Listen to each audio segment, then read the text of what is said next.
سلام احباب، واش راكم؟ ان شاء الله تكونوا كامل بخير وعلى خير. اليوم واش حبيت ندير؟ شهيت الطبيخه تاع الجي تاع ناس العاصمه. الله الله، بدون لحوم، سهله مهله. درت شويه سمن ودرت شويه زيت. دوكا تشوفوا الاضافات اللي راح نضيفها لهذا الزيت.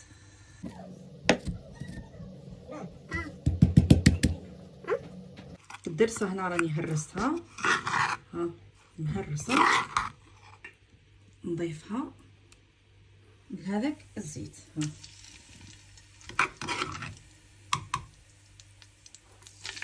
الله الله، الدرسه شويه هريسه عربي، شويه فلفل عسكري، شويه ثوم، شويه كرويه، شويه كمون، فلفل الكحل، هذا ما كان، شويه فلفل دريس. قضي شويه هذيك الدرسه في السمن والزبده، شويه زيت، نزيد لها شويه زبده الثوم. باسكو عندي ماشي يعني حاجه يعني اوبليغاتوار، انا كانت عندي تمد الطعم، يعني فيها الثوم، فيها المعدنوس، فيها كلش. نزيد لها شويه. دركا زدت شويه فياند هاشي، ماشي اختياري. انا عندي شويه فياند هاشي هكاك، واحد 150 ولا غير باش نبنوا بها برك. خلطها مع ديك الدرسه.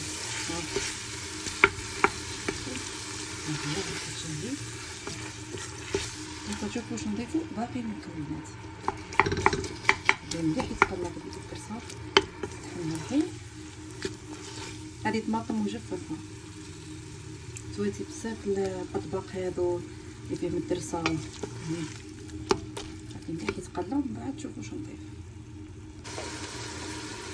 خلاص هنا خلى اللحم، نضيف جلباني، فلفل واطباق.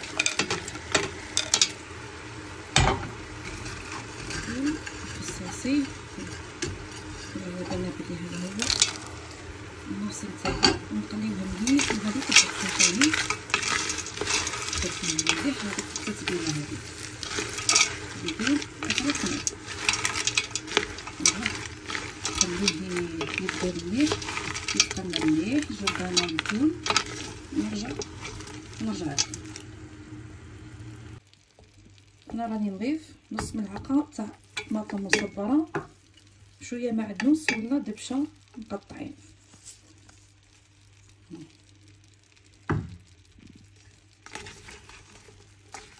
زيد نقليها مليح هذيك الطماطم مع المكونات. دوكا نمرقوا بالماء كيما نقولوا حنايا، نشلوا هذا المهراس. نزيدو غير شويه ما برك، نحطوها طيب. وهنا بعد ما يطيب القرنون وبعد ما يطيب الفول والجلبانه، ضيفوا الرز واحد الربع كاس هكذاك، واحد 5 ملاعق تاع رز تكوني غسلتيه تاع بسمتي، ولوحيه هكذا عشوائي فوق هذيك الدرسه والفول ومن بعد زيدي عاودي غطيها، زيدي عاودي غلطي عليها لا كوكوط، ما تغلقيهاش كامل باسكو الرز بسمتي تمتم يطيب واحد 10 دقائق برك ويطيب. والرائحه يا سلام. انا ثاني مره نجربها هذه الطبيخه، درتها مره وهذه المره الثانيه. انا واحده من الناس كونجليت الفول الفصاصي والجلبانه، غير نجبد برك كي هكا نتشهى حاجه تاع فول ولا جلبانه نجبد من الكونجيلاتور. سي بون، راهي طابت هذه الطبيخه.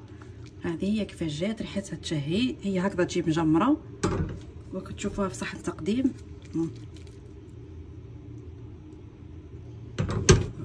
شوفوا القرنون، كتشوفوه في صحن التقديم. يعني باش طاب زبده، فول طاب، الروز ثاني تجي فيها حبات شويه روز هكذا، الجبانه كلش.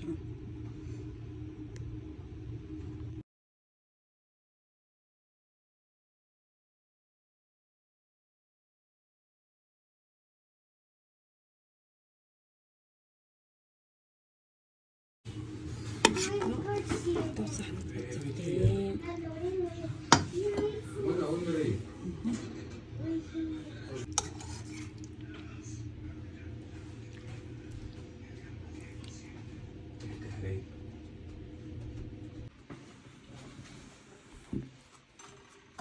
يضرب لنا هكا هي قولوا تاع تغماس كما يقولوا ناس الجزائر. تحياتي للناس العاصمه، شكرا على الوصفه. انا نحب نجرب كل الاطباق تاع الوطن. نقول لكم بينا ولا بلينا ريم بلينا معين بلينا بس مازال ما ذاكهاش والله، غير بلينا بلينا بلينا. صحتنا